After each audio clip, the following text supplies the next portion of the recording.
Madam, आपका विवेक media पर स्वागत है। आज का क्या कार्यक्रम है, हमारे दर्शकों को अवगत कराएं।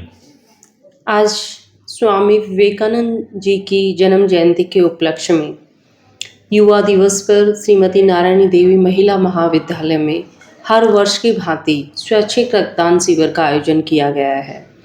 हमारे युवाओं में मानव सेवा के लिए और रक्त के माध्यम से किसी को नया जीवन देने के लिए हमेशा उत्साह बना रहता है और युवा पीढ़ी के सहयोग से निश्चित रूप से समाज में कुछ ना कुछ नया बदलाव आता है और रक्तदान एक महादान है और निश्चित रूप से युवाओं को एक सही दिशा देकर, एक अच्छा प्लेटफॉर्म देकर हम समाज और राष्ट्रीय कार्यों से जोड़ सकते हैं। इसीलिए नारायणी देवी कॉलेज में हर वर्ष की भांति इस वर्ष भी हमारे युवाओं ने इस रक्तदान शिविर में उत्साह से बढ़ चढ़कर भाग लिया है।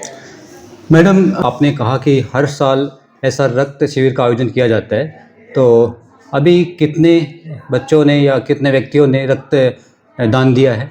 सुबह 10:30 बजे कैंप का उद्घाटन हुआ था और 80 के समथिंग युवाओं ने अभी रक्तदान किया है। शाम में 4 बजे तक ये स्वैच्छिक रक्तदान कैंप चलेगा। तो निश्चित रूप से जो युवाओं का उत्साह है और जिस तरह से एक सेवा का भाव है, हमें शाम तक और अच्छे परिणाम देखने को मिले। देखते हैं कि आप राजनीति से भी जुड़े हुए हैं, काफ़ी एक्टिव रहते हैं, तो आपका राज क्या है इतना एक्टिव रहने का?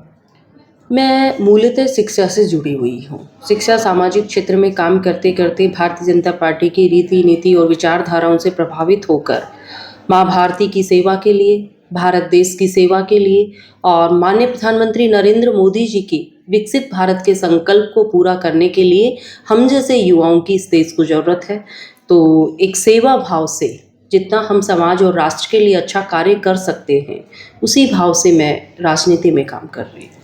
मैडम, युवाओं के लिए आपका क्या संदेश है, खासतौर पर बहरोड के लोगों के लिए? मैं युवाओं से कहना चाहती हूँ कि अच्छी शिक्षा के माध्यम से अपने जीवन को, अपने भविष्य को उज्जवल बनाएं।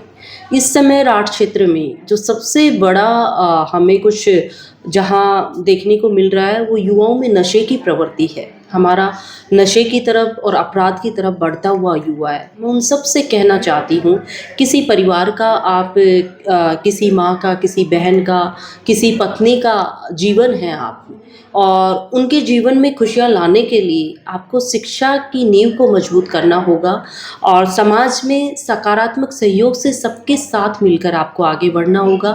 तो इन बुराइयों से बचते हुए हम सबको मिलकर हमारे युवाओं को आगे बढ़ाना है, अच्छी शिक्षा देकर आगे बढ़ाना है और अच्छे मार्गदर्शन के साथ आगे बढ़ाना है। धन्यवाद मैडम। Thank you.